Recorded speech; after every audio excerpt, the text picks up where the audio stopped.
thanks for coming back. I appreciate the help on this.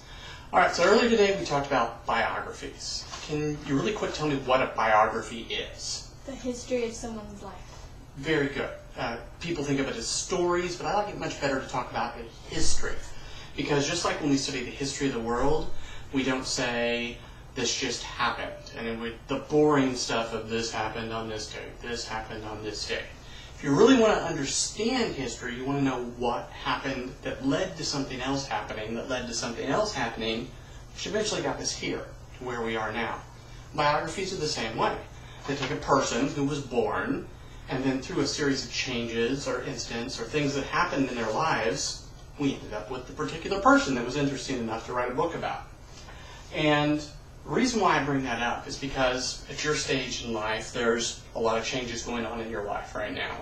You're at that stage right now where sometimes adults want you to be like a little kid, other times adults want you to be like an adult, and you're almost ready to go on to high school, but you're still kind of in junior high. So those changes are really going on in your life, and you see them as changes, and I want you to see them as transitions into the you that you're going to become.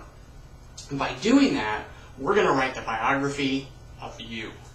And so in this lesson, the first thing I want to do is today we're going to sit down and we're going to organize, and we're going to make a graph or an outline of the things that have happened to you in your life, and you're going to use that to actually write an essay or a biography about yourself. So if we're going to start, might as well start at the beginning. So when you're doing a biography, it's a good thing to start by the beginning. I'm guessing you had a beginning, right, Devin? Yeah. What was your beginning? Tell me what your beginning was. Born in Austin, Texas. You were born. It's a very good way to begin. And lots of biographies start with being born. So when you're doing your outline, you want to go through the early part, start with when and how and where you were born. Then, after you were born, some family probably claimed you. So you came home to a family. What kind of family did you come home to? I had a brother. You had a brother? And my parents. And your parents. So you had a sibling, you had an older brother, and you had your parents. And you had this nice little lifestyle, and my guess is that defined who you were when you were little bitty. Now, as interesting as that is, most people go through more than that in life. In fact, there are changes, there are transitions, and sometimes there are loss that helps define who they are. And if you remember from most of the biographies that we looked at, they were either happening in a very interesting time, or they were a person who went through a very interesting event. So, after you establish in your outline who you were, where you came from, we got to flesh you out a little bit, make it a little bit more interesting. So young Devin, what kind of things did she have in her life? What did she like? She liked holidays. Holidays. Family. Okay.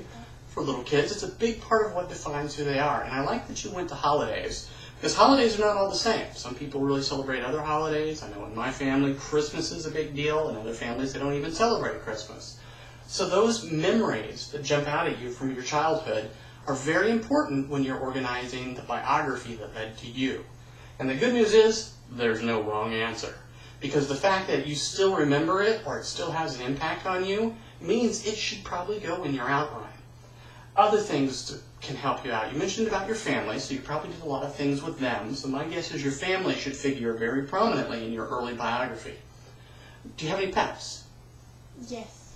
Well, what's the first pet you can remember? A fish named Stitch. Fish named Stitch. Now that's a very good example. One, it's funny, plus defining who you are has a lot to do with your pets, your friends, your responsibilities, the loss of that pet. All those things can help form the Devin that we have today. And since I mentioned loss, we have to get into the changes.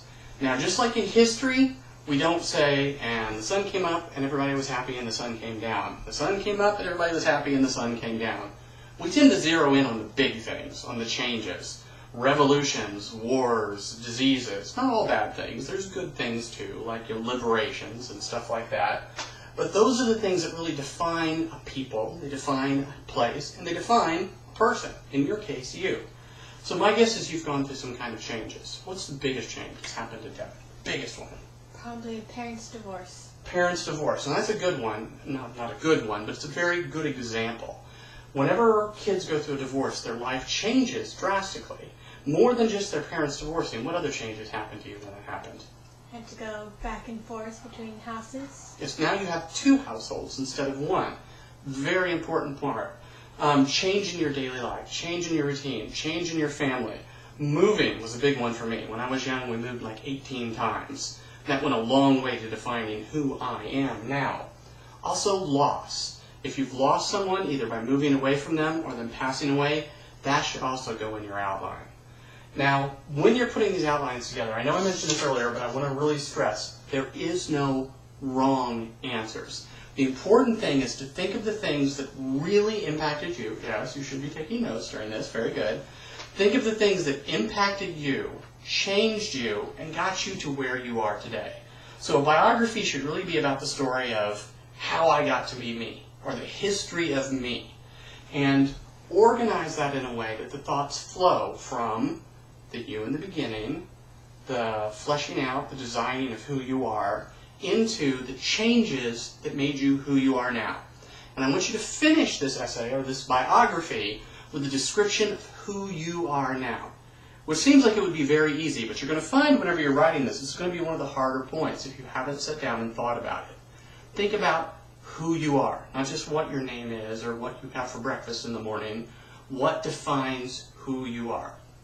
So let's start working on our outlines. When you get your outline done, come up and talk to me, and we'll review over that, and I'll give you a little bit of input. Thanks. Okay.